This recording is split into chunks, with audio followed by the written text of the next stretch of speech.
Hello, everyone. Thank you so much for checking out this video here on Show Style and Spirit.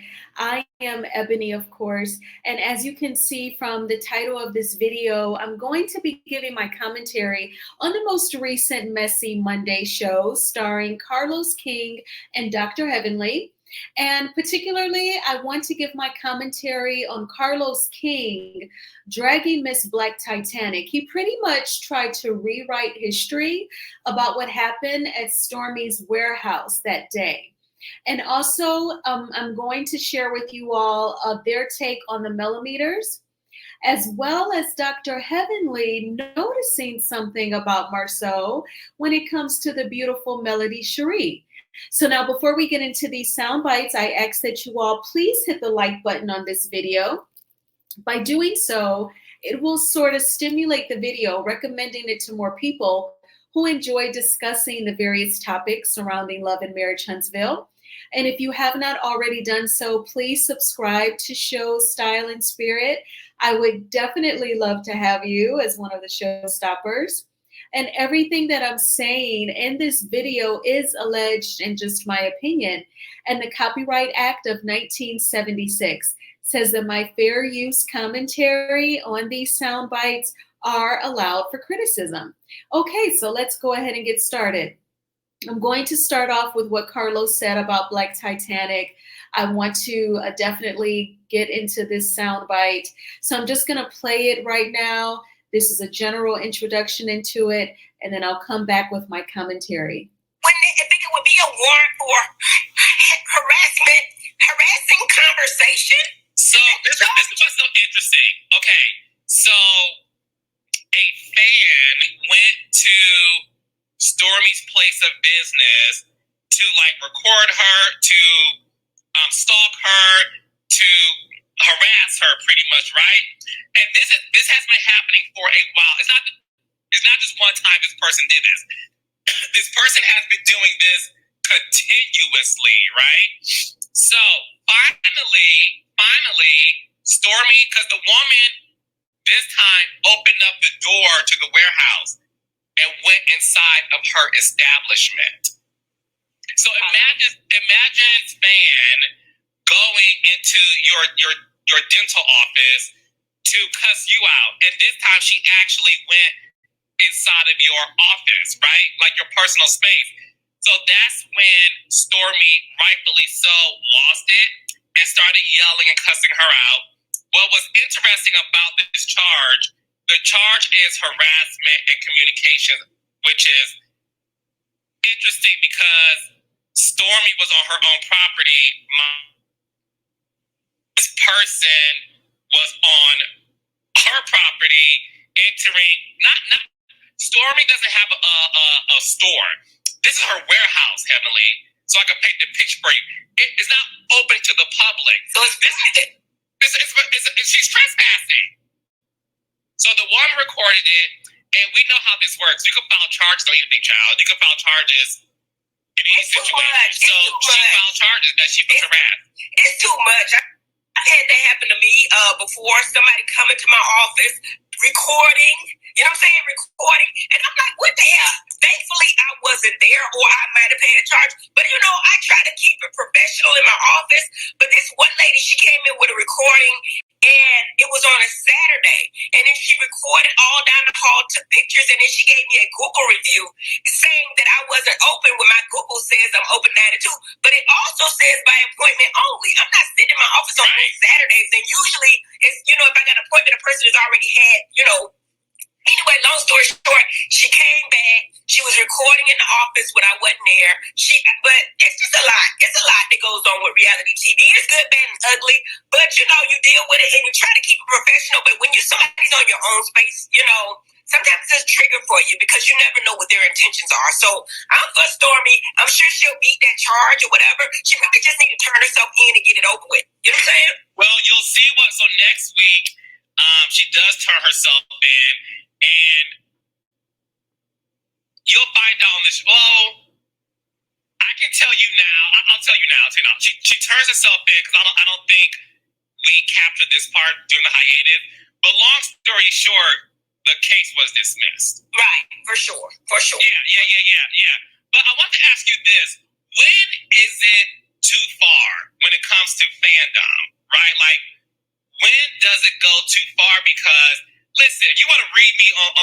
comments, have at it, because the comments is not for me to divulge it. It's for the followers or non-followers to engage amongst themselves. I'm not going to engage in the negativity, so that's fine. What should happen, though, because I feel like there should be some law that protects public figures from fans purposefully go to your property to attack you, whether it's verbally, physically, recording you. There should be no place for that. Yeah, I think that, like you said, there should be a law. And I think it will come to that, because now, I don't know what you think about reality TV now, Carlos. I mean, it's a lot going on. Everybody, I'm not going to say they're even sensitive, but it's more stuff coming to fruition with reality TV that everything used to fly before. Now you see all these new things up. I think we should be protected. Moving on. So you want to get... Okay, there's a lot to talk about in that soundbite. One thing that I want to say to you all, because I know some of you will say, well, I ain't going on either one of their channels to watch it, because some of y'all are like, thank you, Ebony, for giving your commentary, because I refuse to watch. So if you were to watch it, at the end of that soundbite, when Dr. Heavenly is saying, I agree, there should be laws, we should be protected, moving on. If you look at it visually, they edited their conversation. I would bet money, if I was a betting woman, when Dr. Heavenly said there was a time when things used to fly, now they're getting us on everything. There needs to be laws. We need to be protected. I have a feeling that she went into Kenya more, and the accusations that she released Revenge P on one of her newest cast members, Brittany Edie. And Carlos did not want to touch that subject, because then he would have to deal with Martel Holt's charges and conviction, which really ticks me off, because he had so much to say to Black Titanic, about Black Titanic, but when it comes to Martel's charges and conviction, mum's the word. He spoke for, that soundbite is 4 minutes and 23 seconds. We have never heard Carlos King speak on the Revenge P charges and conviction for 4 minutes and 23 seconds. I don't think we've gotten a consistent 60 seconds, let alone a statement released on his social media even. So the audacity to speak on Miss Black Titanic the way that he did, and the things that he said that she was intending to do, that she went to Stormy's warehouse to stalk and to attack her, and that she's been doing this for a while. He even said that Miss Black Titanic went inside the warehouse. Now, I don't know about y'all, but the video that I watched on Miss Black Titanic's channel, everything went down in the parking lot. Y'all remember that song, Parking Lot Pimpin'? Like, everything took place in the parking lot. I think I may remember her and O'Shea opening the door, but I don't remember them stepping inside. As a matter of fact, it was Courtney and Stormy who stepped outside. I totally don't remember Shay and Miss Black Titanic making it inside the warehouse. I definitely did not see any cell phone footage of the inside of that warehouse. The only time I've seen the inside of that warehouse was on Love and Marriage Huntsville, the season where Stormy's relatives were working for her and she fake fired Junior, the cousin. That's the only time I've seen the inside of her warehouse.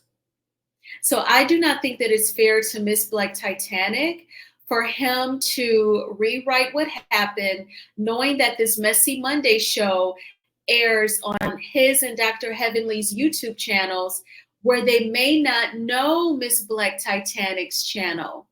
They may not check out her content, and they may not have seen that video. That is totally not fair. And he's probably hoping that that clip will make it to the Shade Room and the Neighborhood Talk. He's going to probably send it to them. and then make Miss Black Titanic look like she had ill intentions. Even if, you know, she wanted to check it out, see if she would see Stormy, you know, show Stormy walking in and out of her warehouse and upload the video. I definitely don't think that a woman in her 70s was going to go to a warehouse of a woman in her 30s to verbally attack her, let alone put her hands on her. I really don't think that that was her intention. But that's what came across in that soundbite. And I just feel like that's a little dangerous to report her that way. So moving right along, I want to talk about their commentary on the scene with Melody and Marsau, where they discuss the millimeters. So I'm going to go ahead and play this soundbite, and then I will come back with my commentary. Saul brought up the millimeters and how he felt they were, you know, attacking him and Tisha and their businesses, and he felt that Melody should control them.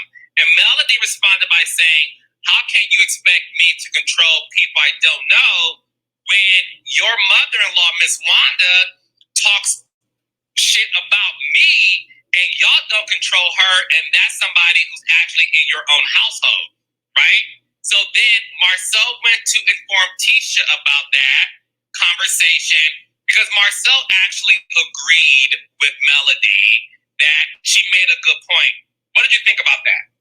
Now, first of all, how bad are these millimeters? Because if they coming after my ass if I say something wrong about Melody or if I don't agree with her on every damn account, that's my thing. But the interesting thing is, I probably am a millimeter because I love Melody. I do. I feel her energy. I understand her. I don't know if it's Scorpio, it's black woman energy. I don't know. But I love Melody. Let me tell you why. She got Marsau all the way together. And I'm trying to figure out because Tisha just tell Marsau, God dang it, don't be getting me together on camera. You can agree with him not. Melody was right. Like, bitch, y'all wish y'all had some millimeters. Y'all wish y'all had somebody out there that was advocating for you all. Because if you did, you would tell them to ignite. But my thing is, yes, Melody had a very valid point. If you can't control your damn mother-in-law, how the hell you want me to, well, you know, if black people, and you're not stopping her, why would you want me to stop them? Because your mama doing the same shit. But the problem is, I agree with Melody wholeheartedly. She had a great point. But the problem is, we done told you, Marsau, on camera, we need you to back your freaking wife up. That's what she wants. And it's making it look like, I'm going to just say this and take it back, that you, come on, y'all. Melody is a beautiful woman, okay? Now, if your wife just told you, what is it so infatuating about Melody that you can't listen to your damn wife? We can get a point across. She could be right as hell. But what I'm saying is right, wrong, or indifferent. If my man is wrong and slap the hell out of man, I'm going to be on his side 1,000%. Even if I know he wrong, I'm not going to say on camera, Melody got a point. He. You know what I'm saying? And it's like, to me, he liked the banter between Melody because the energy was like, okay, Melody was like getting his ass together and it was like he was coming back. But it wasn't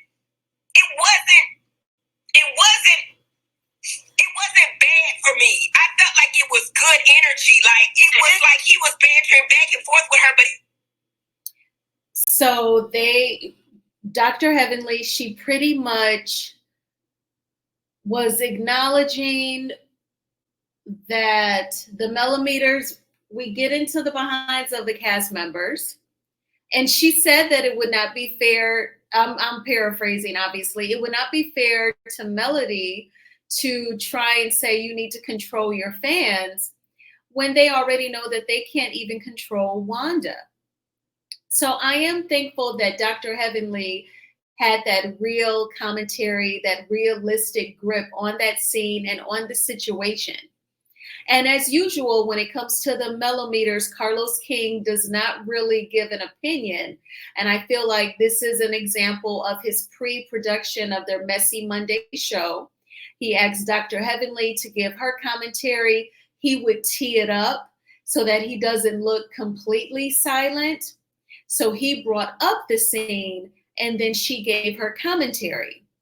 Now, one thing that Dr. Heavenly did not like was Marsau enjoying the conversation so much with Melody She said, especially since Tisha told him in a recent episode that she doesn't like it when he seems to just mainly criticize her, and especially in front of other people. So she's like, when it comes to another woman, the beautiful Melody Cherie, you end up agreeing with her. You started off having a problem with her fans, and then you realize that she had a point. She can't control her fans just like you can't control your mother-in-law. Dr. Heavenly was annoyed that Marsau supported Melody's points, heard her out, received them better than he does his own wife. And I have to say, that would annoy the hell out of me as well. But Marsau totally gaslights Tisha, manipulates her mind. We've seen it all the way back to, well, your family are from the other side of the tracks. And when she started crying, he got even worse. His tone became worse and he did not care. I did like a throwback video on that scene a few months back. But there is more. So I broke up this soundbite because they talk about it even further. And this is when Dr. Heavenly speaks on the chemistry that she has witnessed now between Marsau and Melody. Bad for me, but I think that he's ignited by Melody. And I ain't saying he like Melody. I'm not saying he want Melody. But I'ma say, if my man had dinner with Melody, beautiful as she is, and he take her side, I'm gonna have a problem with it, even if Melody is right. Stop coming for me, I'm just telling you the damn truth. Now, Melody is a beautiful woman, and I think that Marsau likes a bitch that's more powerful than Tisha. Like, I'm not saying he don't love his wife, but I'm saying that part, he liked that part. He liked that part. So, I'm almost finished. Let me get my piece out. But, Marsau, please stop. It's bothering your wife, and it will become a problem when she's telling you you cannot side with somebody else on camera. Off camera, you can do all of that and everything else. And you're right. And maybe you feel like, you know what, I'm going to tell her the truth. But just don't tell her on camera. She done damn it told you already. So, Marsau, I'm on you for this one. Even though you're right, you're wrong. Even though you're right, you're wrong. So the thing is this. I've said this publicly. I love a Melody and Marsau one-on-one because it's always funny. And to me, it reminds me of like Martin and Pam. You know, like two people that have a history of a friendship and they just get into it. Now, with that being said, that's why I like it. So I see it more as like brother sister-ish type. I agree. People have said that there seems to be this chemistry. Is that something that you see? I'm gonna say brother and sister love. Yeah. It's love there, but I'm gonna say it's sisterly love. But if I was Tisha, I just wouldn't like it. Cause you know what I mean? One thing that a person don't want is you to take their mama's side or their sister's side if you marry. The wife come first. So if she ain't even a wife or a sister, you know you can't back up a woman. I'm just saying, for me. And I'm telling you, Melody is a Scorpio. She probably would feel the same way. She probably likes the fact that he did that, but Marsau, don't do that no more, okay? Okay, so let me ask you this. So, on Love and Marriage DC, we have a couple named Ashley Silva and DJ Quicksilver, right? So, one of the... Okay, y'all, once he brought up LAMDC, I had to end the soundbite. I was going to let it go on to hear their conversation, but I'm like, no. In a nutshell, he brought up to Dr. Heavenly where the viewers went to the podcast show and told, and also it was Jamie Tyler who told DJ Quick, you don't check your wife enough. You need to check her on camera. DJ Quick said he'll never check Ashley on camera. And Dr. Heavenly agreed with DJ Quick. There you go. Bada bing, bada bing. So Dr. Heavenly, she said that Marsau is ignited by Melody. You can just call a thing, Dr. Heavenly. We all see where he seems to be so enchanted by Melody. even when she's annoyed with him and Melody is getting him together, I think that Marsau likes it. I think it like turns him on. He gaslights Tisha when she tries to speak up for herself, but when Melody does it, I think he finds it sexy. I don't know why, and that's just my opinion. To Marsau and them, that is just my opinion. But yeah, and some men, they do like women with attitude. But what's interesting is that he married a woman who kind of denies herself and decreases herself just for him, and he still manipulates her. But I definitely wanted to share that with you all. Dr. Heavenly, she would totally not like her husband being infatuated with Melody. It would drive her nuts. You know, I wouldn't like the fronting. Don't front on me in public and think you're going to check me and embarrass me in front of everybody. But yeah, Dr. Heavenly can sense, it just seems like Marsau has a little crush on Melody, and that's quite not surprising, right? Now, I know y'all checked out Melody's live where she dragged the hell out of Miss Wanda. I feel like I don't even need to post it because I know y'all can see it. There's a variety of channels where you can check it out. Shout out to all of the content creators, especially here in the LAMH sector. I feel like it's a long time coming. Whenever Melody gets with someone on that level, she has been holding her tongue. She has been praying. She has been minding her business, focusing on her businesses. By the time she speaks out, you have really just been doing too much and crossing boundaries. I can totally relate. So I feel like that energy was definitely warranted. And I love it when she gets things off of her chest. But what did you all think about, Carlos's rendition of what happened between Miss Black Titanic and Stormy at Stormy's warehouse? And also, what do you think about Dr. Heavenly sensing the crush that Marsau has on Melody? Thank you all so much for checking out this video. I always appreciate the support. Please hit the like button on this video as it is a free way of supporting the channel. And please subscribe to Show Style and Spirit. I would definitely love to have you as one of the showstoppers. I'm so relieved that Monday is over. It is always a good feeling when the Monday workday is over. And I told myself that I had more videos to make. So I was just focused as soon as I got home. And, I love creating content. It is work, but it is something that I truly enjoy. So I hope you all had a magnificent Monday. I hope that it was not a manic Monday. If you did have a rough one, I am sorry to hear that, but I know that you will have a terrific Tuesday. It will be better. While you're watching your favorite content creators, drink your water, while you're watching the videos, or eat your fruit, get that done. Make out your to-do list, make out your grocery list while you're watching us here on YouTube. Lay out your clothes tonight. Whatever you have to do to position yourself to have that terrific Tuesday, do it. And I will talk with you all very soon. Bye.